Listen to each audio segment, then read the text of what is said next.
2024 August മാസം അന്നത്തെ ക്രമസമാധാന ചുമതലയുള്ള ADGP MR അജിത് കുമാർ അന്വേഷണ റിപ്പോർട്ട് തിരുത്തിയെന്നാണ് SITയുടെ കണ്ടെത്തൽ.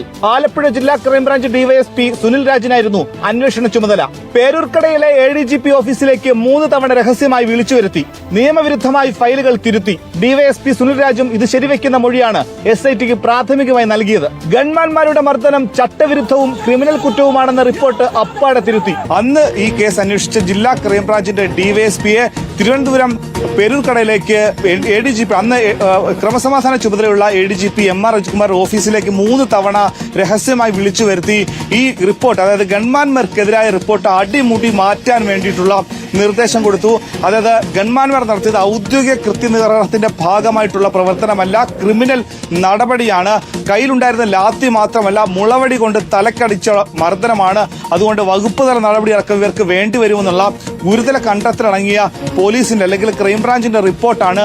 അത് പൂഴ്ത്തുകയും മറ്റൊരു റിപ്പോർട്ട് കോടതിയിൽ സമർപ്പിക്കുകയും ഇതിൽ സാക്ഷികളില്ല, ദൃശ്യങ്ങൾ പോലീസിനെ കണ്ടെത്താൻ കഴിഞ്ഞിട്ടില്ല.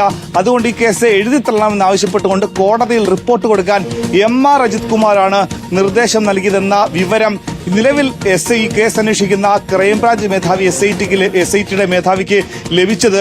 നിലവിൽ ആ കേസ് അന്ന് അന്വേഷിച്ച DYSP പക്കൽ നിന്ന് തന്നെയാണ്. പ്രധാനപ്പെട്ട തെളിവുകൾ, ഈ കേസ് അട്ടിമറിക്കാൻ വേണ്ടി നടത്തിയിട്ടുള്ള പ്രധാനപ്പെട്ട തെളിവുകൾ രേഖാമൂലം തന്നെ അടുത്ത ദിവസം ആഭ്യന്തര വകുപ്പിന് കൈമാറും.